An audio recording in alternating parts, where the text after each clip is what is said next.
শব্দহীন চিৎকারগুলি হঠাৎই একসময় থেমে যায়, কারোর সান্ত্বনা বাণী ছাড়াই।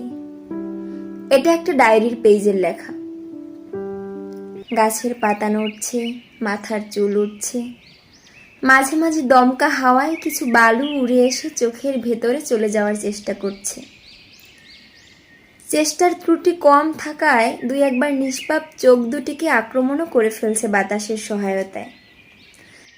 এভাবে বসে থেকে থেকে ডায়েরির পাতাগুলো উল্টেই চলেছে মেঘা। ডায়েরির পাতা।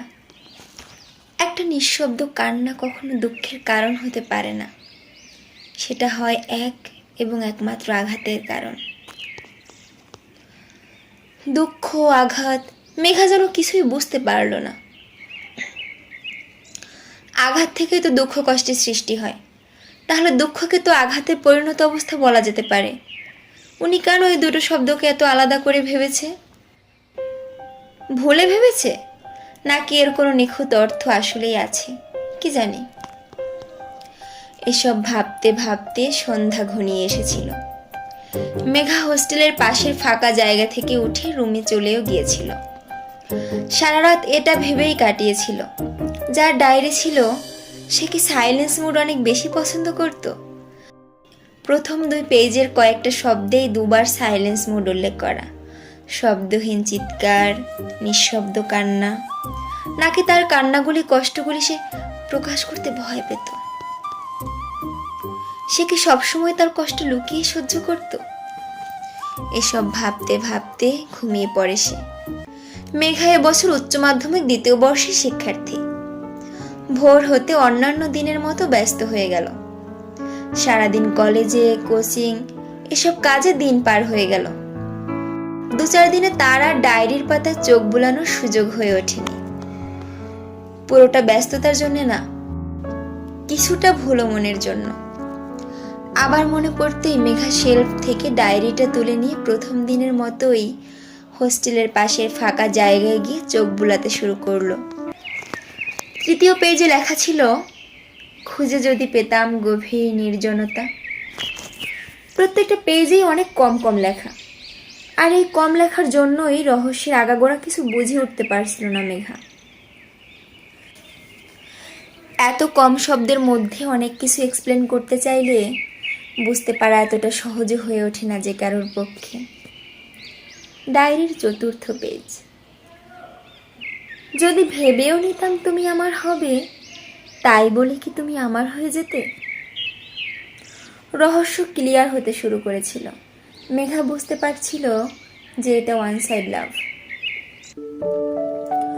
গত 2 সপ্তাহ আগে মেঘা যখন মায়ের সাথে মেডিকেলে গিয়েছিল ওর ছোট ভাইয়ের পা ভাঙা নিয়ে অর্থোপেডিক্স ওয়ার্ডে, তখন পাশে এমার্জেন্সি ওয়ার্ডের আয়া খালা মেঘাকে ডেকে ডায়েরিটা দিয়ে চলে গিয়েছিল। খালা হয়তো ভেবেছিল ডায়েরিটা মেঘার। মেঘা পাশেই দাঁড়িয়েছিল বলেই হয়তো ভুল বোঝাবুঝিটা হয়েছিল।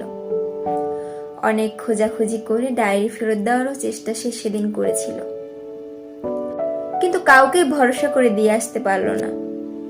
মেঘা ভেবেছিল হয়তো কারোর গুরুত্বপূর্ণ কিছু হবে যে কারো কাছে দেওয়া উচিত হবে না, তাই সে পরে খুঁজে বের করে ফেরত দেবে ভেবেছিল। গত 1 সপ্তাহ ধরে খুঁজেও যখন কোনো ইনফরমেশন পেল না, তখন সে এটা খুলে দেখেছিল কোনো ঠিকানা বা মোবাইল নাম্বার আছে নাকি। খুঁজে তো কিছুই পেল না, এখন তাই প্রতিদিন কারো জীবনলিপি পড়তে অভ্যস্ত হয়ে যাচ্ছে। ডায়েরির পাতা। প্রথমে যেটা হয়েছিল সেটা অ্যাট্রাকশন, মাঝে যেটা হয়েছে সেটা ইমোশন, আর তারপরে যেটা হলো সেটা নিছকই অপমান ছাড়া আর কিছু না। অপরিচিতার মনে যতটা কষ্ট ছিল মেঘা কিছুটা অনুভবও করতে শুরু করেছিল ইতিমধ্যে। মেঘা খুবই ইমোশনাল মেয়ে ছিল, যার কারণে কখনো কখনো ওর চোখ দিয়ে 2-1 ফোঁটা জল গড়িয়েও পড়ত। ডায়েরির পাতা। আমার হাজবেন্ড যদি কখনো উল্টাপাল্টা কিছু করে, তাহলে আমার ব্রেন বলে আমি তার গলা কেটে ফেলবো, নয় পুলিশে দিয়ে দেব। আর আমার মন বলে নিঃশব্দে অঝরে চোখের জল না ঝরিয়েই তৎক্ষণাৎ বাড়ি থেকে বেরিয়ে আসব। দিন চলে যাচ্ছে, মেঘা এখন অপরিচিতার ঠিকানা খোঁজা বন্ধ করে দিয়েছে। মেঘা ভেবেছিল আগে ডায়েরিটা পড়ে শেষ করে না হয় আস্তে আস্তে খুঁজবে। ডায়েরির পাতা। ফিজিক্যালি, সাইকোলজিক্যালি, সোশ্যালি সব ধরনের প্রবলেম যার মধ্যে থাকে সে কি কখনোই কোনোভাবে ভালো থাকতে পারে? আমার ঠিক জানা নেই, তবে আমার মনে হয় এই প্রবলেমগুলো আমার মধ্যে কিছুটা অদৃশ্য থেকেও জগতের সব থেকে অসুখী ব্যক্তি আমি। সাইকোলজিক্যালি আমি রিয়েক্টিং ফেজে আছি নাকি ইলনেস ফেজে আছি আমি নিজেও জানি না। নিজের কাউন্সিলিং নিজে সবসময় করি, কিন্তু কোনো ইমপ্রুভমেন্ট তো হচ্ছে না। রাস্তায় বেরোলে কত ধরনের মানুষ দেখা যায়, কেউ খেতে পায় না, কেউ পড়তে পায় না, শীতে কনকন করে কাঁপে বস্ত্রের অভাবে। এদের দেখলে কিছু সময় মনে হয় আমি একেবারে অসুখী নই। 3 বেলা খেতে পাচ্ছি, উৎসবে নতুন ড্রেস পরতে পারছি, এই তো কত। কিন্তু পরক্ষণে আবার অসুখী চিন্তা ভাবনা জেগে ওঠে মনে, এভাবে কি কারো জীবন চলতে পারে? কেন ভগবান মানুষকে এত কষ্ট দেয়? সবাই তো খারাপ কাজ করে না। কি জানি, মাঝে মধ্যে মনে হয় সহ্যের সীমা অতিক্রম হয়ে যাচ্ছে। আগে থেকে কাউকে বলে দেব ভাবছি, মেন্টাল হসপিটালে যাওয়ার প্রিপারেশন নিয়ে রাখতে। হ্যাঁ, আমি অসুস্থ, মানসিকভাবে আমি অসুস্থ। কবে থেকে সেটা ঠিক বলতে পারবো না, তবে গত 1 বছর ধরে সেটা খুব পরিমাণে টের পাচ্ছি। এভাবে কি লক্ষ্যে পৌঁছাতে পারবো? মনে তো হয় না। আমার সাথে যা ঘটেছে এ পৃথিবীর অনেক ছেলে মেয়েদের সাথেই তো সেটা হয়। সবাই কি আমার মতোই ডিপ্রেশনের দিকে পা বাড়ায়? আমি মেন্টালি এত উইক কেন?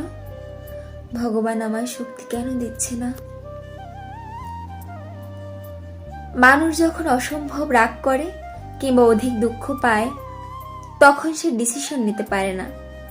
তখনকার নেওয়া সিদ্ধান্তটা সবসময় ভুল হয়, কারণ সেটা ভেবে নেওয়া হয় না। ডায়েরিটা পড়ার সময় মেঘার মনে হতো সে যেন কারো জীবনের গল্প অনেক মনোযোগ দিয়ে শুনছে। মেঘা ভাবতো, ইস, দিদিটাকে পেলে সামনে বসে কিছুক্ষণ গল্প করব এবং ফেসবুক আইডিটাও নিয়ে নেব। ডায়েরির পাতা। যে আমার হৃদয়ের 4 প্রকোষ্ঠেই অবস্থান করে আছে তার হৃদয়ের যে কোনো একটা প্রকোষ্ঠ স্পর্শ করার সুযোগও আমার কখনো হবে না। কলেজে গ্রীষ্মের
ভালো মা হতে না পারলে যেমন মেয়ে হয়ে জন্মানোটা ব্যর্থ, তেমনি ভালো কোনো মানুষ হতে না পারলেও বেঁচে থাকাটাই অর্থহীন হয়ে দাঁড়ায়। বেঁচে থাকতে না চাইলেও থাকতে হয়, থাকতে হবেই। মরণ দরজার চাবিকাঠি পাওয়া যে এতটা সহজ কাজ নয়। মরে যাওয়াটাও যে এত কঠিন সেটা মেঘাই প্রথম উপলব্ধি করল। বেঁচে থাকাটাও কঠিন, মরে যাওয়াটাও যদি কঠিনই হয় তাহলে সহজটা কি? ডায়েরির পাতা। সারাদিন ভর আমায় সময় দেওয়ার দরকার নেই। আমি তো সারাক্ষণ প্রোফাইল ঘেটে পোস্ট করার মাধ্যমেই ভালোবাসা খুঁজে পাই। এই পেজের নিচে ছোট্ট করে একটা ওয়ার্ড লেখা ছিল, মল্লিকা। মেঘার চোখ মুখ উজ্জ্বল হয়ে উঠল। এতদিনে দিদির নামটা পেয়েছে। এই 2.5 মাস ধরে যাকে মনে মনে দিদি বলে ভেবে এসেছে সে তোর দিদিতেই রূপ নিল। নামের অক্ষরেও কত মিল। এবার মেঘা হসপিটালে গিয়ে খোঁজ নিল মল্লিকা নামের কোনো পেশেন্ট গত 3 মাসের মধ্যে এডমিট ছিল কিনা। ও ভেবেছিল হয়তো খুঁজে পাবে না, কারণ ওর দিদি হয়তো কোনো রিলেটিভের সাথেই এসেছিল হসপিটালে। তাও একটু আন্দাজে ঢিল ছোড়ার মতো চেষ্টা আর কি। কিছুক্ষণ হসপিটাল অপেক্ষা করার পর ও যা শুনল তাতে ওর বাকরুদ্ধ না হয়ে গেলেও কণ্ঠস্বর কেঁপে অবশ্যই গিয়েছিল। হাসপাতাল কর্তৃপক্ষ। ম্যাম, গত মে মাসের 2 তারিখে মল্লিকা নামের একজন পেশেন্ট অ্যাডমিট ছিলেন। মেঘা, কি অসুস্থতা ছিল ওনার? উনি অসুস্থ ছিলেন না ম্যাম। তাহলে? Suicide attempt. উনি ঠিক আছে? সরি ম্যাম, ওনাকে হসপিটালে নিয়ে আসতে দেরি করে ফেলেছিল, যার কারণে। মেঘা তৎক্ষণাৎ সেখান থেকে চলে গেল। চোখ থেকে এক ফোঁটা জলও গড়ালো না। ডায়েরিতে আরো 10-12টা পেজ পড়তে বাকি ছিল মেঘার। রুমে ফিরেই ডায়েরিটা জড়িয়ে ধরে হাউ মাউ করে কেঁদে উঠল সে। রাতে কিছু না খেয়ে শুয়ে পড়ল। পরদিন কলেজে যেতে যেতে ভাবতে লাগলো সে প্রতিটা কথার অর্থ, কিন্তু কোনো কথাই সে সুইসাইড করার মতো কিছু পেল না।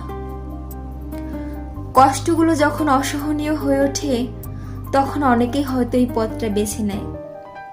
এটাই একমাত্র সলিউশন। আসলে কি আত্মহত্যা কোনো সমস্যার সমাধান হতে পারে? কখনোই না। ওই ঘটনার পর থেকে মেঘা ডায়েরিটা খুলতে সাহস পায়নি। 10-12টা পেজে কি লেখা ছিল? উপরোক্ত পেজগুলির মতোই হয়তো হেয়ালি করে কিছু না কিছু লিখে রেখেছিল।